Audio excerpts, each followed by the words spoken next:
Okay, it looks like we are live on Facebook and YouTube. Good morning, good day, depending upon where you are joining. I'm April Baskin or Kohenet Baskin, and I'll be getting this lesson started in a couple of minutes. I want to give people a chance to arrive. Also, I gave people very little notice. I gave most people no notice, and I gave my list just a few hours notice, and most of my list are leaders like me who are quite busy. So I'm not sure how many people we'll have in real time, but we will wait a moment to see if anyone arrives. And while we do that, I will just continue to get some things set up here. I would love to share music. That's normally what I do, but I think because of copyright laws and because this is getting live streamed, I can't do that. Or maybe I'll have to find like copyright safe sounds because it's just not the same. But we'll just go for mindful quiet while we wait for possibly maybe some folks to arrive. Either way, the show will go on. Okay, let's see here.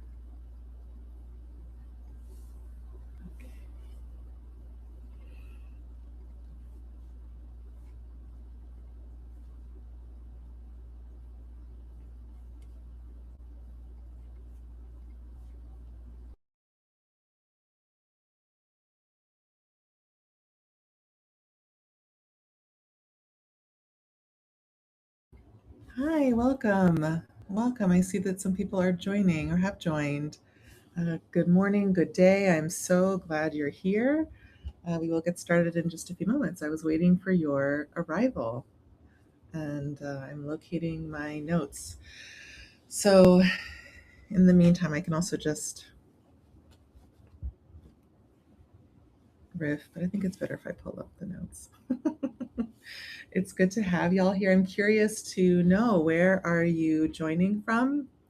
Also, something that we do in my Grounded and Growing program that I'd like to at times extend to other folks is asking how you're doing, and following that up with all vibes are welcome.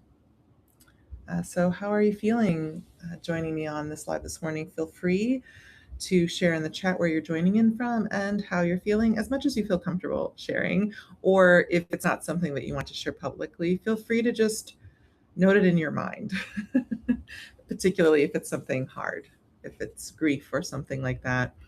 So, Hello.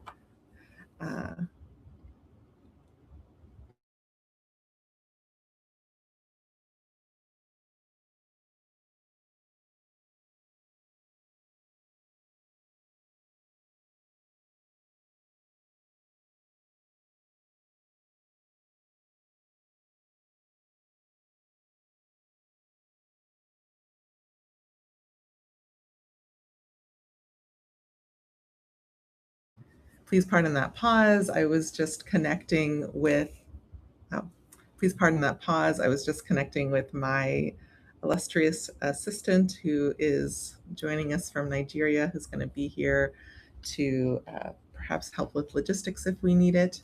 So thank you for joining us, Ayodele. So that was the hello you heard. Okay. So maybe I need to pull up the chat. Oh, somebody wrote in the chat. Let's see. Let's go here. I went to that was my auto old message. Please ignore that. Show on stream. No, I don't want that shown on stream. Hide. We don't want that. It's like 3 years old. It's been a minute since I've streamed. Okay, so today I'm starting a series that I want to be doing. I'm piloting a strategy. It's been bothering me for years. So hopefully, do folks have a sense of who I am? So I am the founder and director of my practice, Joyous Justice. Hey, hi, Sam from Brooklyn. I'm so glad you're here. It's great to have you here. And thanks for the great folks who are showing up today with, I'm glad that the stars aligned and that you're available to join with such little notice, either little notice via email or you just found out just now. So as long as anyone can stay, you're welcome to. And let's see, so I run Joyous Justice, and I'm deeply committed to collective liberation. And a core element of what I understand about collective liberation is that it is not separate from thriving and well being, not in the capitalist sense, but in the holistic, human, spiritual, multidimensional sense of well-being and thriving, that is actually a key part of it. And there are many reasons why I launched Joyous Justice, but some key reasons Can you hear are me? one moment, please.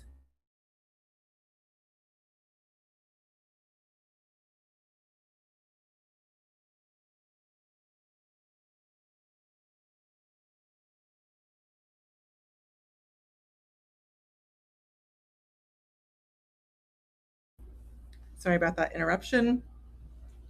I'm doing this very, very quickly, so my team and I are still figuring out all of the logistics.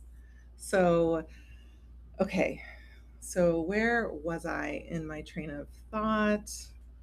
Uh, Oh, yeah, about Joyous Justice. I don't want to take too long on this. I want to get into the core lesson today, um, of talking about, well, we'll get to that in a second. So, uh,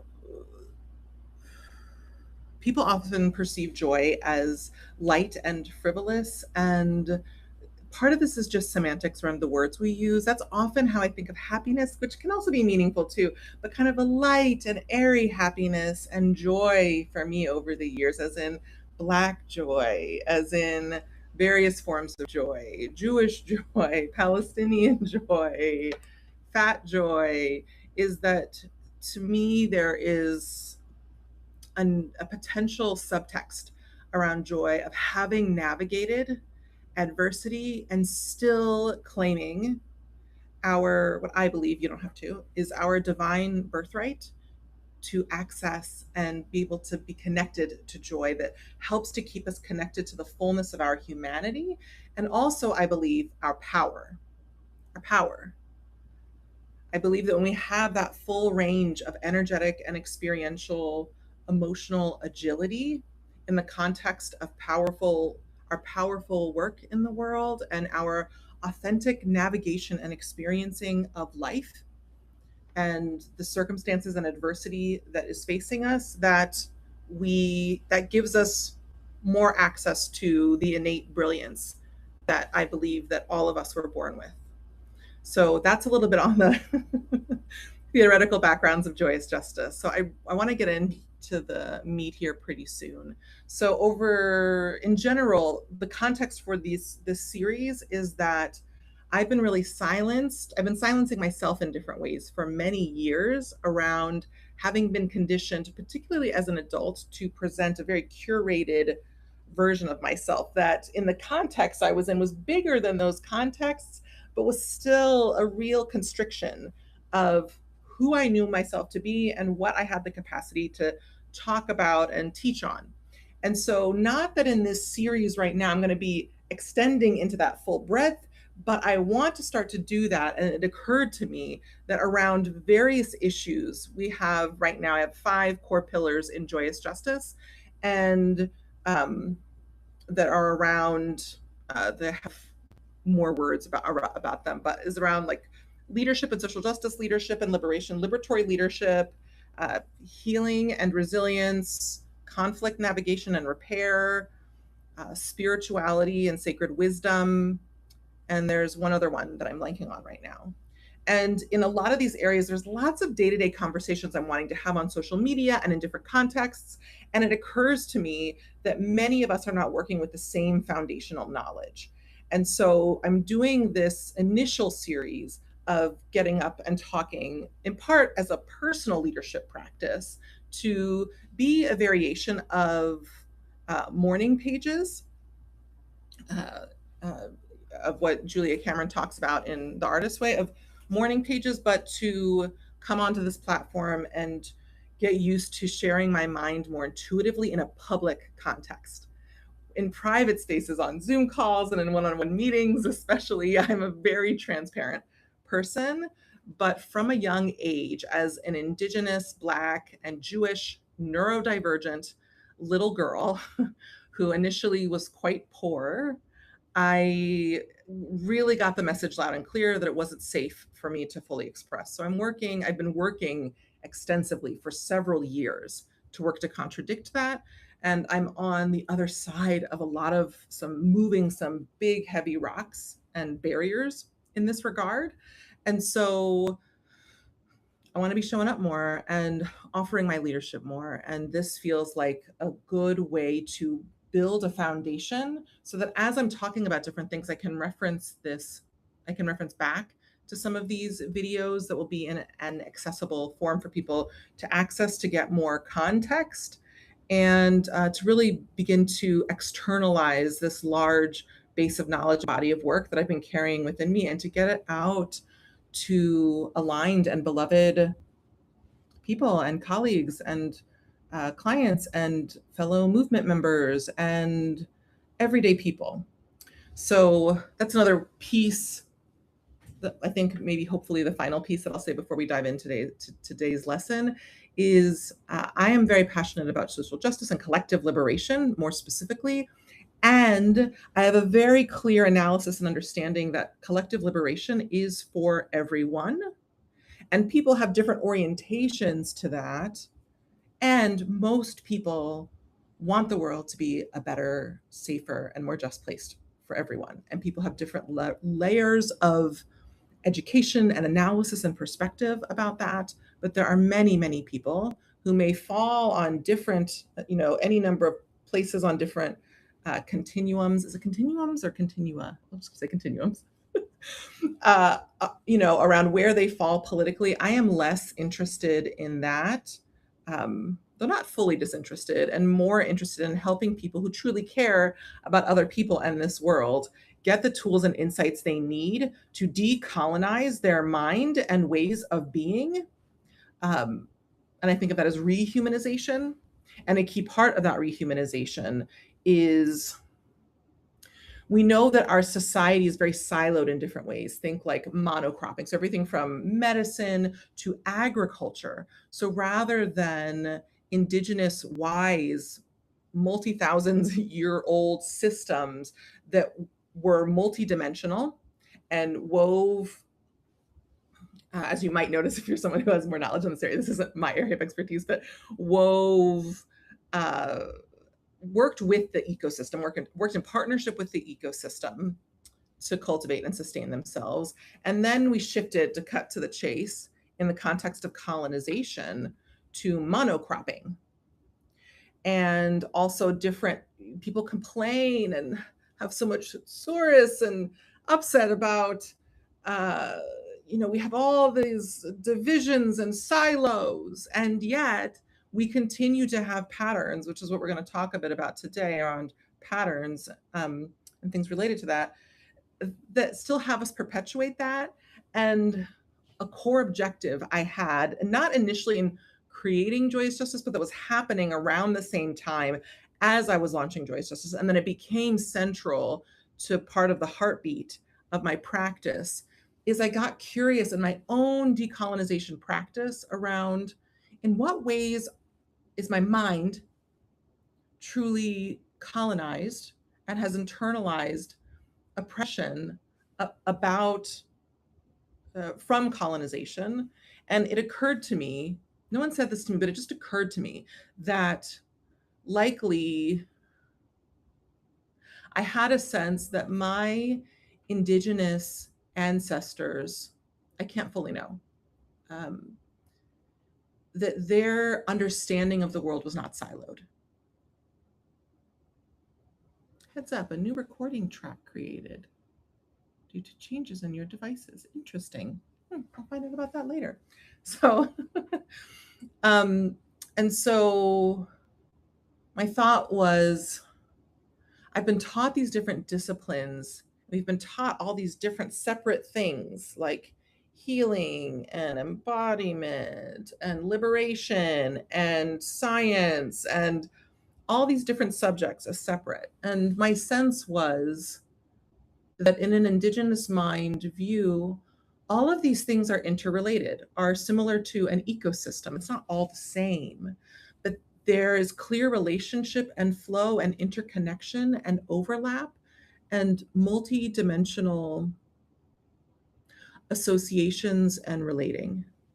And I aspired back around 2017, 2018, just in my own practice, to begin regularly learning, which would require me to go down these specific different pipelines, because that's currently how our society is set up, and work to learn as much as I could and look for the intersection.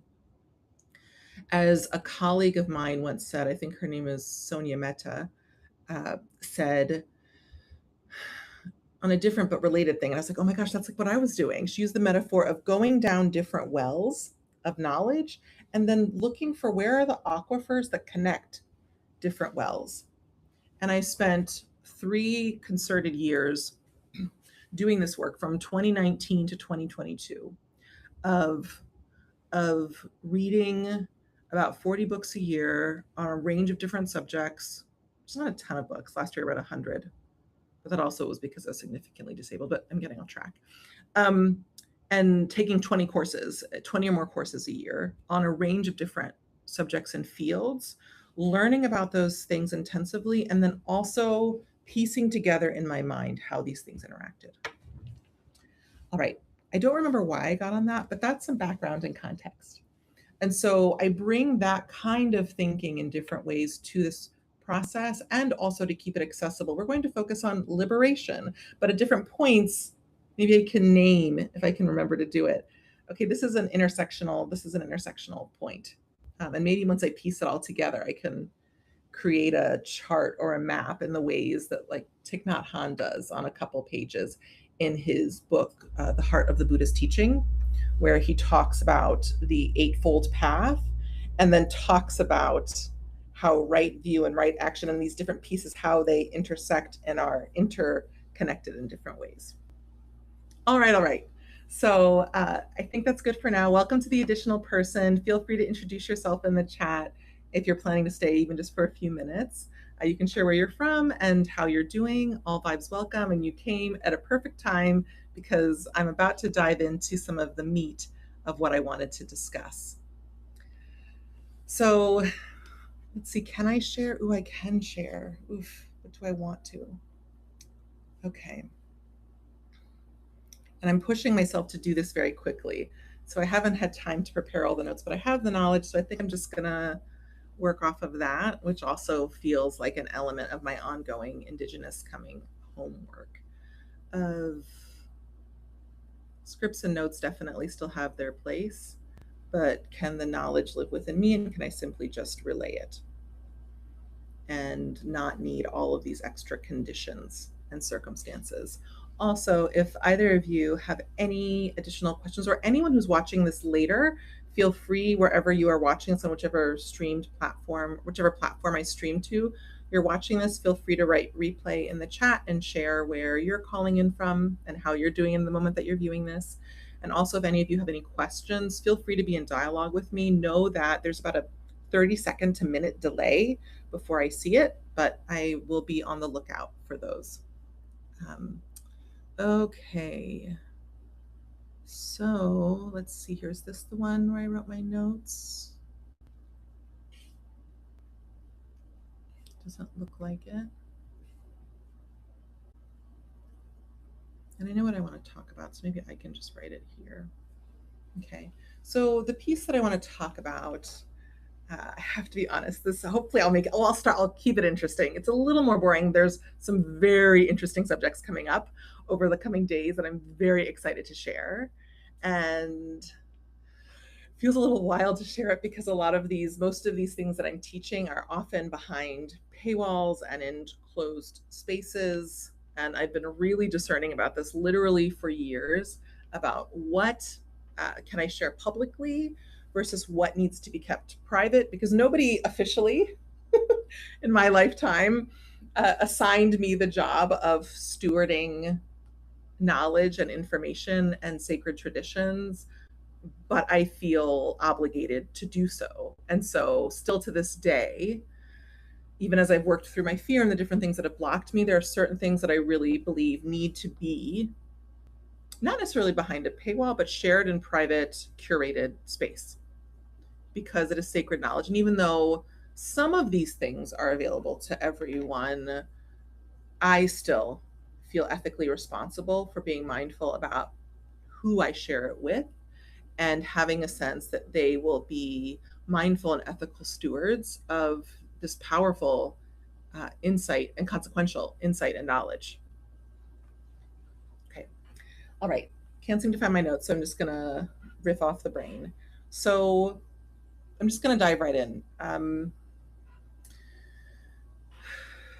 In the context of collective liberation and social justice work, we experience challenges and friction in a number of different ways, particularly when we are working across lines of difference and also lines of power. We'll talk more about this in tomorrow's session. About those different power differentials and dynamics.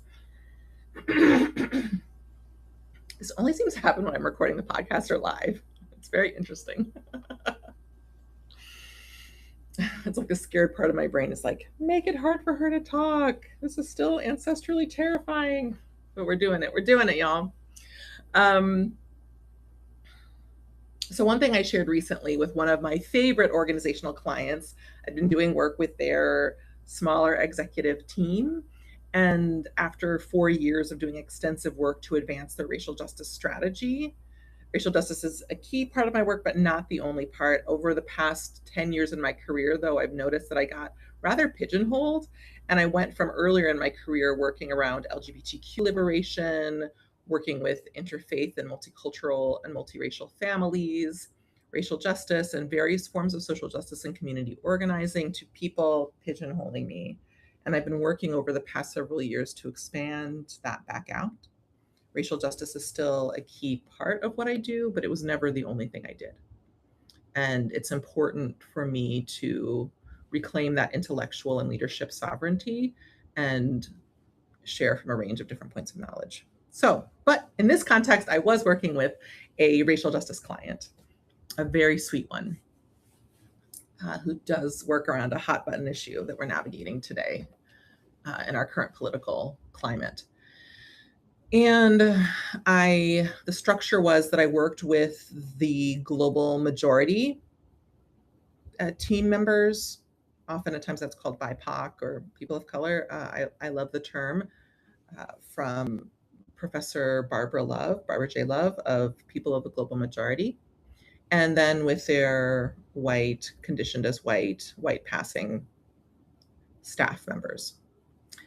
And something that came up with one of the dynamic, vibrant, and understandably and legitimately frustrated global majority team members is that they have been increasingly experiencing microaggressions as the team has been diversifying and advancing their racial justice strategy in the context of their organizing and campaign work in the world. And at one point, she mentioned a couple different things. A couple things came up in that conversation. And one was, and so I'm going to say this about two things. And she was like, okay, in this situation, like this microaggression happened. I forget which of the ones it was. There were several, which is not great. I'm laughing. People often think of laughter as joy, and something that I've learned in the context of my counter-oppressive trauma healing is that laughter is often a way that we also release tension and embarrassment and fear. So I wasn't laughing at her thinking that was funny. I was laughing at they've got their work cut out for them. And to this team's credit, they are really stepping up to the plate. Particularly, all of the team members are stepping up, which they need to do, as I shared with them. So this person, they shared on the call with me, like this issue happened. So there was a point of tension or a dynamic that was playing out with there. And this person is Latinx, and the person they were interacting with was white. And they both have the same religious and ethno-religious cultural affiliation. And then this person mentioned offhand, this Latinx staff member mentioned offhand, like, oh, well, I don't know if that was a race thing, or I don't know if race was a factor. I was like, oh, well, I have an easy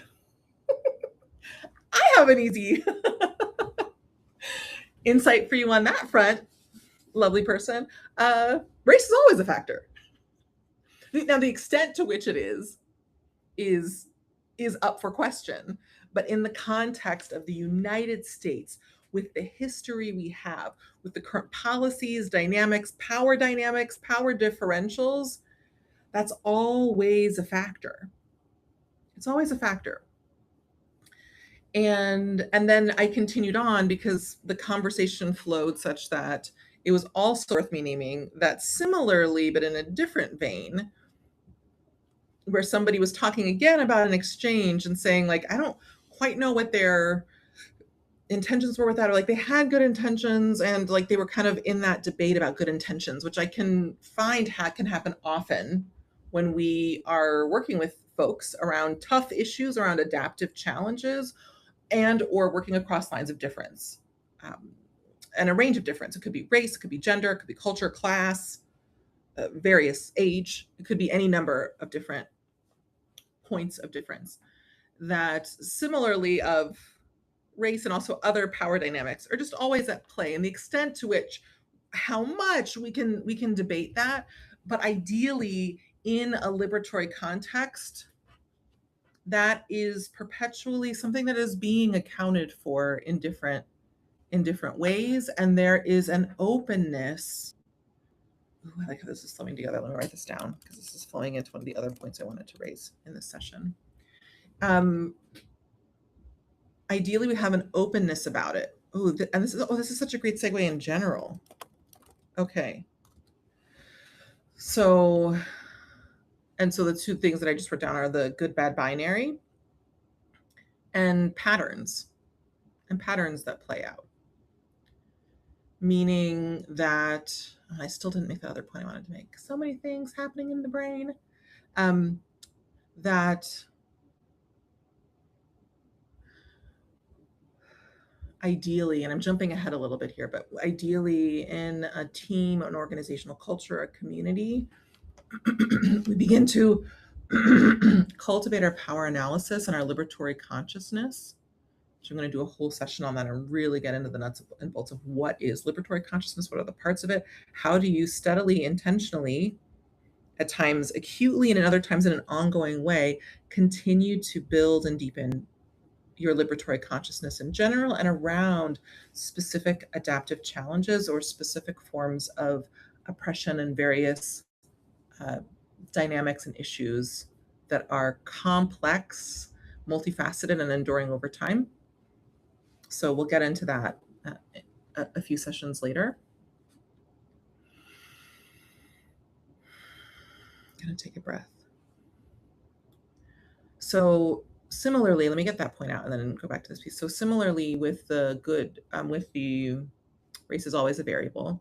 Also too, I have over the past 15 plus years, certainly 12, I've become less interested in people's intentions, because my understanding is virtually nearly all the time, people are doing the best that they can with the knowledge and understanding that they have.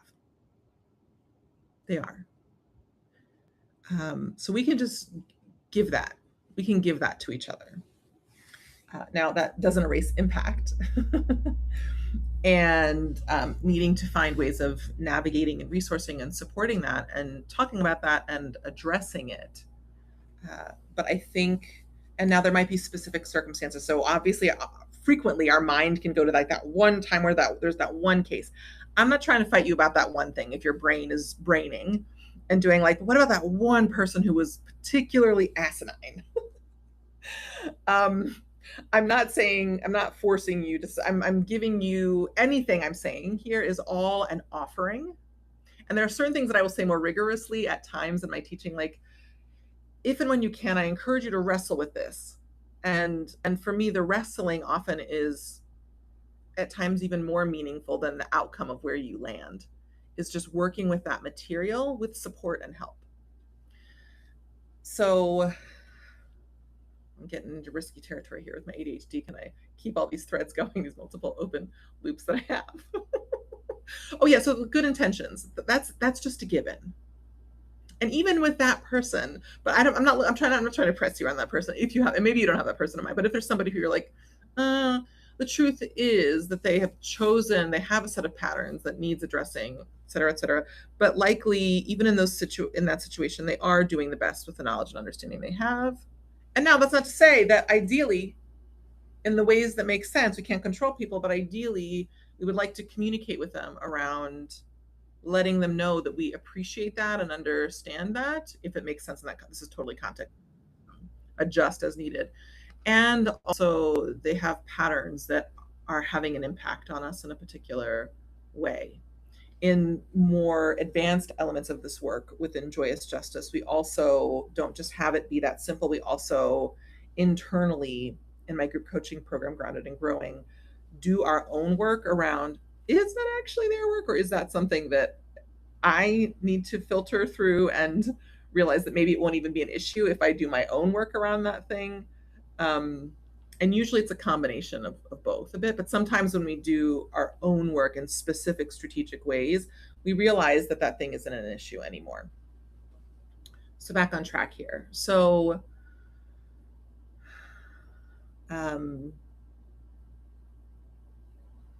not interested in, I can give, it can be taken that people are doing the best they can with the knowledge and understanding they have. And yet there are patterns that are harmful. And so that's where I'm really interested in doing work in Joyous Justice. Is I'm less interested overall in moving people toward a specific analysis or outcome, and instead supporting people with their process and helping them have a stronger, more robust, more courageous and resourced process that allows their inherent brilliance and courage to shine through, and gives them tools that takes them from their current capacity and gives them different practices and insights and wisdom that supports them in engaging in a process that helps them expand the safety they feel and the capacity they have to perceive more externally as well as internally about the stories of their lives, which I love to think of as sacred text, of the sacred text of their life and all of its complexity and nuance.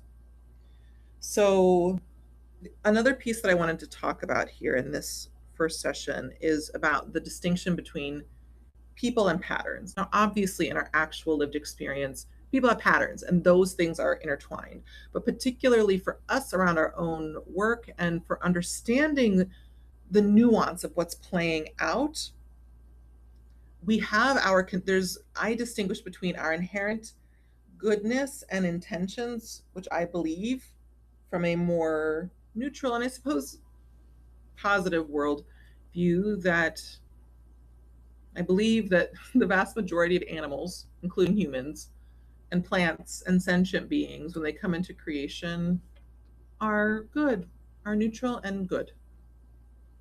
And we're designed to move toward life and wellness and interconnection and interdependence, and as Thich Nhat Hanh would say, interbeing. And what gets in the way of that, for the most part, is unhealed harm. And in our society where it is systemic and profoundly ingrained, and particularly because one of the most significant forms of oppression that we're kind of starting to hear different thought leaders talk about this. I would love to be one of them. If I can remember, among the many, many different things I'm looking to move forward, is talking about young people's oppression. And it is one of the harshest oppressions, and it is what foundationally conditions all of us and impacts all of us, and is super relevant in the context of our social justice and collective liberation work and what we're hoping to achieve in this world. because the impact of that conditioning from our childhood really ingrained in most of us, very profound and often unconscious misperceptions of disempowerment and lack of power and lack of agency and capacity, such that, basically, to cut to the chase, I believe if sufficient people were able to access healing around that early harm from their early life, that both related to their family system and also just the impact of society and the position that parents are oppressive position that parents in many societies, certainly the US, are placed in, of not living in community, in deep community, and children need to have multiple people around them to properly develop and needing to work in the context of capitalism, and children not getting their fundamental needs met in a variety of ways, even if were raised in a relatively healthy and even liberatory context. Within this society, it's very hard to effectively honor the humanity and brilliance of young people because of how society is structured. And so, over the course of that experience, we develop a range of patterns to survive in our family systems, in the world. I was just talking about some of mine earlier that I'm working to step outside of. That expansion again, moving my window of tolerance, extending my window of tolerance, extending my comfort and stretch zones out, and what used to be in my distress zone. Here I am doing it. And so I love this parlor trick that I learned from Professor Barbara Love. She doesn't call it that. That's what I call it, to be a little silly. And so what happens is we get these oppressive ideas and notions and memories about our lack of power, about disconnection, about a fracturing and a breaking down of foundational elements of a liberatory and holistic human experience in which we can access a full range of power and clarity and peace and intuitive and sixth sensory knowing and perception, in addition to data and science and being able to work with the world around us. And because of various forms of systemic oppression that we'll talk more about tomorrow and in the days ahead, around capitalism, sexism, ableism, young people's oppression, American imperialism, all these different dynamics, it weighed down us and gave us conditioning about separation and disempowerment. And these things, most young people, all young people, fought back against these things for a meaningful portion of our childhood, usually for years. And eventually, through the schooling system and ways, even our well-intentioned parents conditioned us, that will and agency and capacity was broken down. We didn't actually lose the capacity, but our access to it was severed and damaged in significant ways. And so part of what I do in Joyous Justice and Grounded and Growing is help my clients reconnect with that, because that has all kinds. It seems opaque, but it's not. It seems opaque because it's something that's not talked about regularly in our culture and society, but it is highly consequential. And there are core insights that can help us reclaim steadily, strategically, reclaim that capacity in ways that are consequential in our daily lives and leadership now. So we have these experiences and they keep getting placed on us, and we keep saying, no, like, I want to connect with you. No, I want to share my mind. I want to express. I want to play. You need to be quiet. You need to sit down. You need to understand our disconnection from beings and animals. And you need to be inside all day as opposed to being a part of nature, which we are. And we often keep fighting it, but over time, as it keeps getting pressed on us and the consequences get heftier and are stronger for those of us in both target and non-target identities, as we'll talk more about tomorrow, and oppressed or oppressor identities. uh, and we all, every single person for the most part, yes, at different points of their living in their life, and also just by the very nature of their living, have a combination of both of these experiences. And there are hefty consequences for young people who have targeted identities. And there are similarly harsh and at times harsher consequences for people with oppressor identities. Take like little boys. The ways that little boys are dehumanized in our society, are not allowed to have feelings, are not allowed to engage in certain play. Obviously, girls experience this too, is something that is worth paying attention to and working to contradict, as various people are. So over time, this oppression, ooh, that was too much, just went all over me. Note to self, don't need to get the full straw of water. But that's kind of the point. Just like it just comes down on us. It's everywhere. And over time, these patterns and this oppressive conditioning starts to look like us. And it starts to become translucent, and it's still kind of there, and it's still pretty unnatural. So you can kind of see it, but it starts to blend in, and we start to get, look at water everywhere. And it starts to become who we perceive ourselves to be. Right? But these are patterns and conditioning that are not, despite the oppressive messaging that would tell us otherwise, that are not inherent to our human experience. Or maybe a better way of saying it is they are a part of the seeds of different possible experiences, but in the context of systemic oppression, they are exaggerated and compounded and placed on us, such that over time, so we develop these patterns that as people, as young people, and as humans in the context of oppressive situations, this was brilliant thinking we did to survive and get through. With the knowledge and understanding and resource we had, which as young people was not a lot in terms of resources and access to power, we had a lot of insight and wisdom and potential that is still largely available to us, should we choose to engage in the work to help reclaim it. And then this gets compounded by the good-bad binary, which I could get into some of the origins of that. It's a bit more sophisticated, so I'm gonna just say that comes from a very specific cultural context. But because of the good-bad binary, I don't want people to get confused and think that I'm saying their identity or background is bad, because it's not. It has patterns. And so because of the good-bad binary, we begin to get this message that either we're good or we're bad. And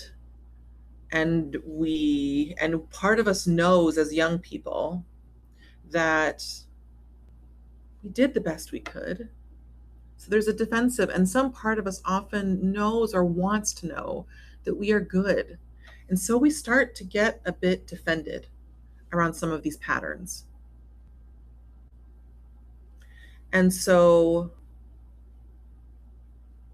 the key point that I want to say here is that as I understand this work, and as a number of particularly seasoned practitioners or people who've had access to those kinds of teachers know in this work, that the enemy in the work that we're doing is the oppression.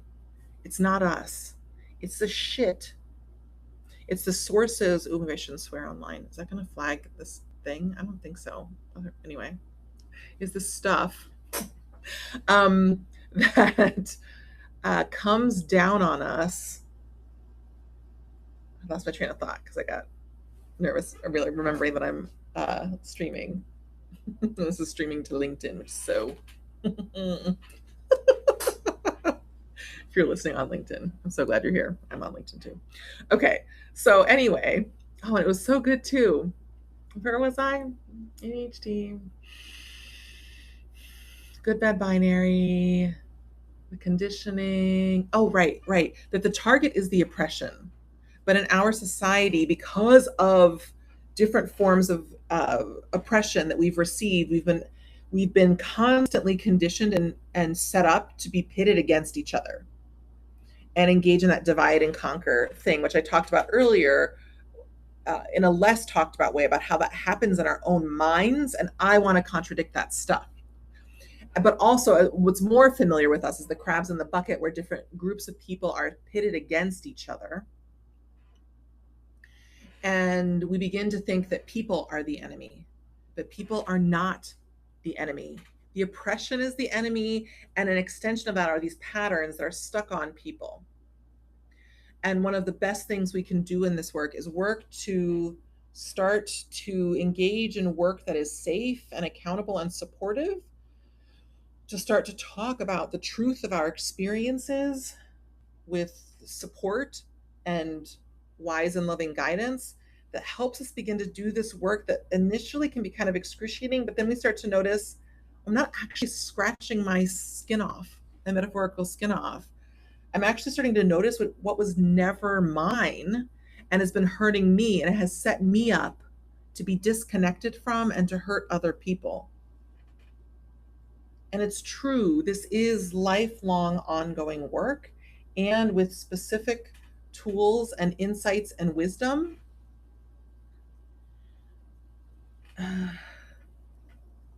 we can move mountains of this material, mountains that has a tremendous impact on our lives.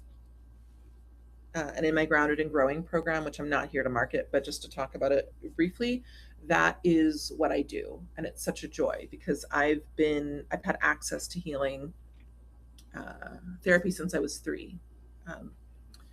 And then increasingly advanced and sophisticated counter-oppressive support and trauma healing over the last 15 years. And the ways this has expanded and shifted my trajectory has been phenomenal. It's taken a number of years. And what I did over the past 6 years in my business is identify what are the key interventions so that my clients can learn these different insights and not take the length of time that it took me to experience massive improvements in the quality of their life and their thinking and their leadership.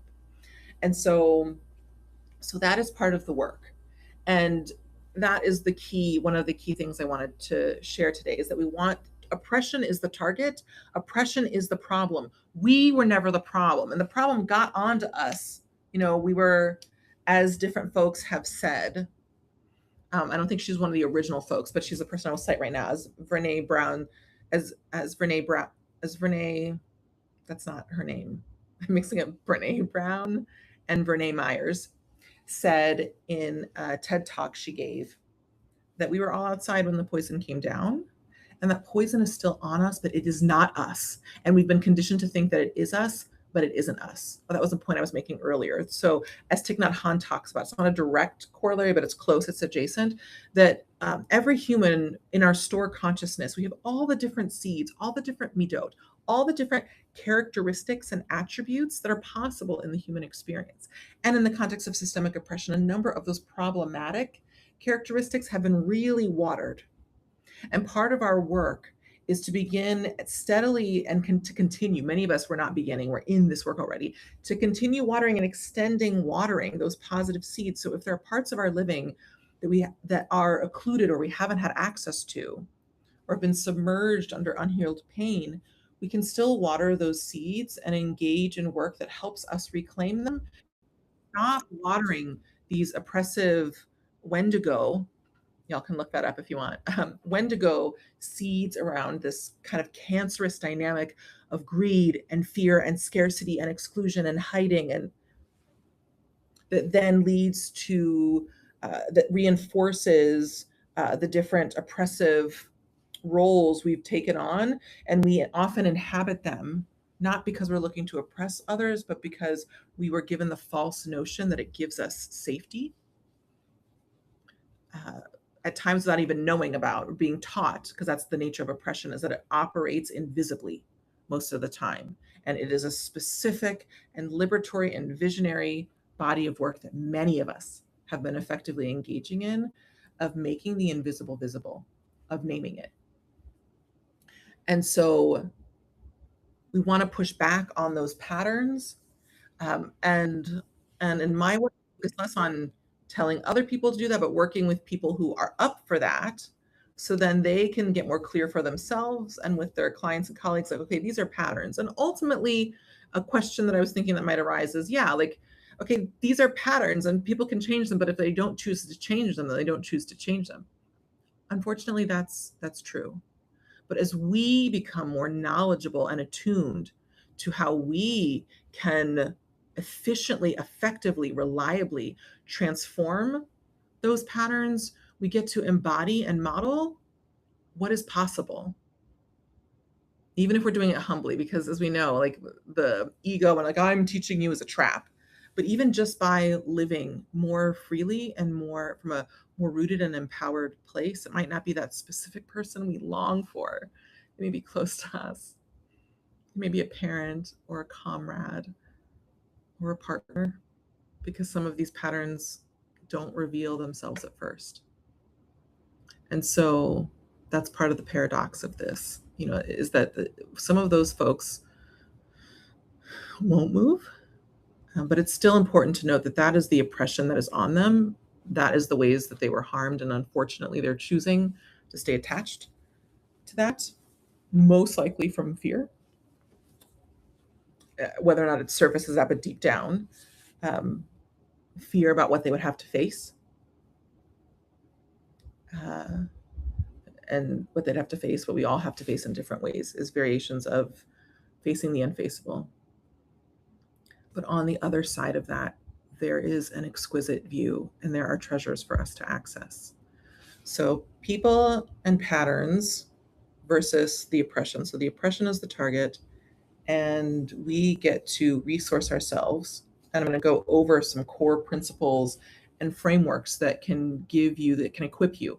And some of the things I'll be teaching in these sessions and these lives over the next several days and maybe longer, but I'm going to pilot these first 7 and then assess and take it from there. There's always stuff happening in my brain.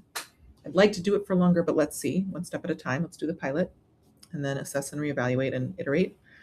But over the course of these sessions, my understanding, based upon what I've seen out in the world, is that some of what I'm saying will sound familiar. But if you're interested, I invite you to stay connected, because usually in places that you do and don't expect, I'm going to be offering additional analysis and perspective that is consequential. That when you understand that additional piece, so you know about a oppressor versus oppressed, or target versus non-target, but are there other nuances about that you may not understand yet? You may know the 4 eyes of oppression, but I bet you don't know. I have a really exciting thing to share there.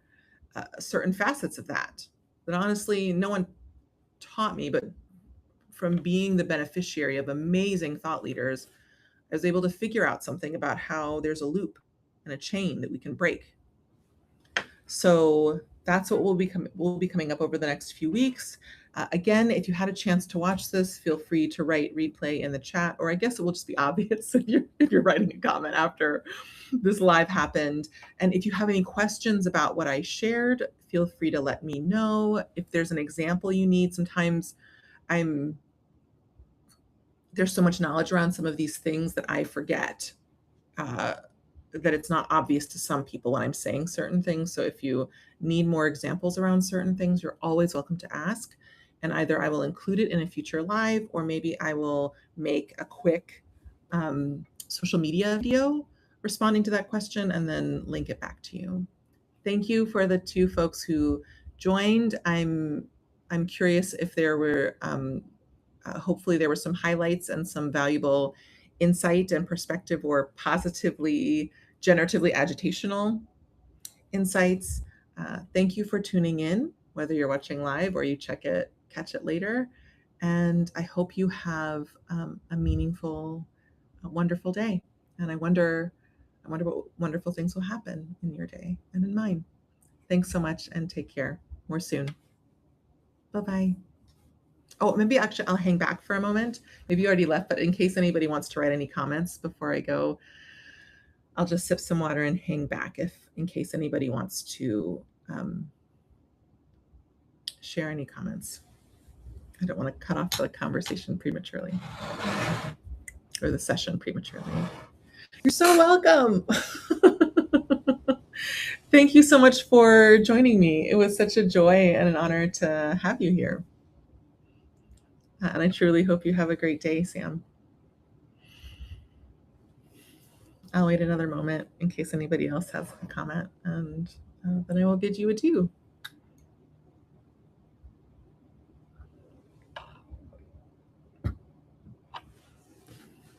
All right, have a wonderful day, y'all.